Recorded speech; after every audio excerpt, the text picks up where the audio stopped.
अब नासिक से पदयात्री आए, 80 लोग पैदल चलकर आए। भले कोई उनको बोले कि अरे नासिक से 250 किलोमीटर सूरत पैदल चल के जा रहे हैं, क्या मिलेगा। तो नासमझ की दृष्टि में भले वो नासमझ लगे, परंतु संत मिलन को जाइए तजी मोह अभिमान, ज्यों ज्यों पग आगे धरे तो कोटि यज्ञ समान। कितने यज्ञों का पुण्य कमा लिया उन्होंने जो आए। उनको गुरुदेव ने नहीं कहा था, पर उनकी भावना थी, वो आए तो उनका अंतरात्मा गदगद हो रहा है कि हमारी यात्रा सफल हो गई। पुण्य हो हमारे उसलिए थोड़ी आए थे वो कि गुरुदेव के पास जाना है, बस उनके मन में ये भाव था। सच्चे भक्त को पुण्यों से कोई वास्ता नहीं होता कि मेरा पुण्य बढ़े, मेरा पुण्य बढ़े, मेरे को पुण्य हो जाए, चलो मैं गाय को थोड़ी रोटी खिला दूं, गाय को घास डाल दूं, मेरे को पुण्य हो जाए। नहीं नहीं, मेरे गुरुदेव में भक्ति बढ़ जाए, बस मुझे पुण्य क्या करने हैं। पुण्य तो देखो, मनुष्य शरीर जो है ना, वो पाप और पुण्य का अतिक्रमण करने के लिए है। मनुष्य शरीर पुण्य कमाने के लिए नहीं है। अभी हम ना भी चाहें तो भी वो तो हो ही रहा है। हम अच्छी जगह पर बैठे हैं, गुरुदेव के लिए बैठते हैं घंटों भर, तो वो तो हो ही रहा है, ना चाहो तो भी कमा रहे हैं।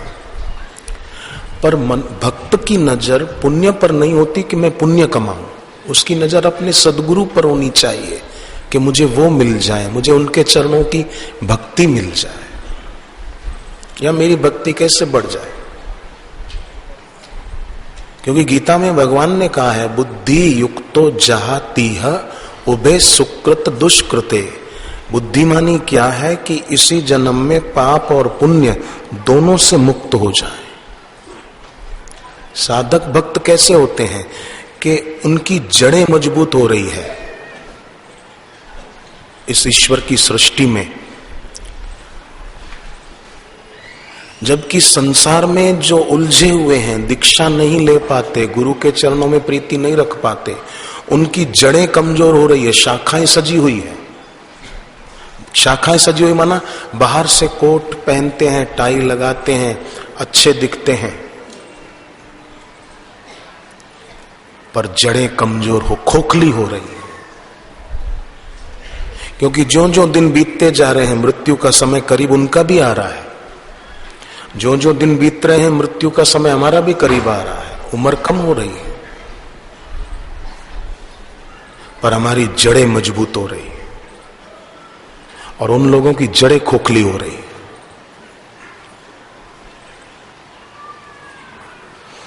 हम सीढ़ियां चढ़कर ऊपर जाएं तो आगे पैर रखने के लिए धरती है और हमारी सीढ़ियां भी नहीं हटेगी।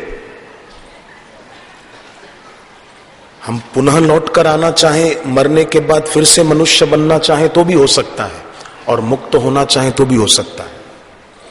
जबकि जो संसार में ही उलझे हुए हैं और निंदा आलोचना भी कर लेते हैं, वो सीढ़ियां तो चढ़ रहे हैं, पर उनके लिए आगे कोई प्लेटफॉर्म नहीं है और सीढ़ियां हट जाएगी, पैर रखने के लिए जगह नहीं मिलेगी। हम लोग बाहर से भले टिप टॉप ना भी दिखें, कपड़े अच्छे ना भी पहने हो, बालों की स्टाइल कोई अच्छी तरह से ना भी हो, परंतु हमारी जड़ें मजबूत, उनकी जड़ें खोखली, शाखाएं सजी हुई है।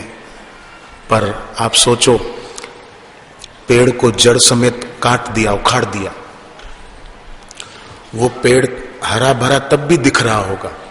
कोई पेड़ काटा हो ना, तुरंत तो हरा हरा ही दिखेगा, उसके पत्ते हरे दिखेंगे, पर एक दिन बीतेगा, दूसरा दिन बीतेगा, पत्ते मुरझाते जाएंगे, शाखाएं सूखती जाएंगी, टूट जाएंगी, मिट्टी हो जाएगी। तो हम साधक सचमुच बहुत बहुत फायदे में हैं, बहुत बड़े फायदे में हैं कि हम ईश्वर और गुरु की आंख में मूल्यवान हो रहे हैं।